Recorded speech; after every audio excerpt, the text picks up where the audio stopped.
হরে কৃষ্ণ। দেখি রোহিণী নন্দন প্রভু ছাদের উপরে কি করছে আমরা দেখি। হরে কৃষ্ণ, আসুন। হরে কৃষ্ণ। হরে কৃষ্ণ। কি করছো এখানে? পাখিদের মুড়ি দিচ্ছি। বাহ, খুব সুন্দর। ঠিক আছে, দৈনন্দিন মুড়ি দাও এরকম না মাঝে মধ্যে? মাঝে মধ্যে। আচ্ছা, মাঝে মাঝে মুড়ি দাও। আচ্ছা, ভালো, পাখিদেরকেও খাবার দেওয়া দরকার আছে। আচ্ছা রোহিণী নন্দন, বলো তো আমাদের যে 4টি বর্ণ 4টি আশ্রম আছে সনাতন ধর্মে, ওইদিকে দেখি 4টি বর্ণ 4টি আশ্রম, এই 4টি বর্ণ কি কি জানো? এবং আজকে প্রত্যেকটি প্রশ্নের যদি উত্তর সঠিক হয় তার জন্য একটা প্রাইজ আছে, হলো চকলেট।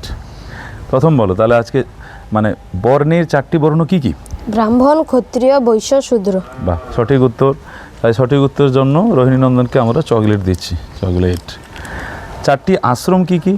ব্রহ্মচর্য, গার্হস্থ, বানপ্রস্থ এবং সন্ন্যাস। বাহ, সঠিক উত্তর, তার জন্য চকলেট, 2টো চকলেট। আচ্ছা বলো তো, এই যে এখন দুর্গা পূজা হচ্ছে, দুর্গা দেবীর কাছে আমাদেরকে কি প্রার্থনা করা উচিত? কৃষ্ণ ভক্তি। কৃষ্ণ ভক্তি। হে মা, আমাদেরকে কৃষ্ণ ভক্তি প্রদান করুন। বাহ, সঠিক উত্তর, তার জন্য 3টি চকলেট। এরপরে প্রশ্ন, এই যে দামোদর মাস আসছে, কার্তিক মাস বলি, এই দামোদর মাসে যশোমতী মাতা ভগবান শ্রীকৃষ্ণকে দামবন্ধন করেছিল। এই দামবন্ধন করার সময় যত দড়ি দিয়ে কৃষ্ণকে বাঁধতে চাইছে বাল গোপালকে, তখন 2 আঙ্গুল কমে যাচ্ছে, 2 আঙ্গুল শর্ট পড়ছে আর কি। আচ্ছা, সেই 2 আঙ্গুল কি কি জানা আছে বলো দেখি।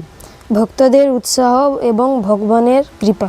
আচ্ছা, মানে ভক্তির উৎসাহ আর ভগবানের কৃপা। কৃপা। বাহ, সঠিক উত্তর, তার জন্য আরেকটি চকলেট।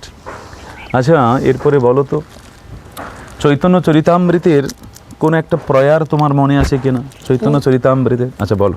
আপনে আচরে কেহ না করে প্রচার, প্রচার করেন কেহ না করেন আচার। আচ্ছা, আচার প্রচার নামে করহ 2 কার্য, তুমি সর্বগুরু, তুমি জগতের আর্য। বাহ, সঠিক উত্তর।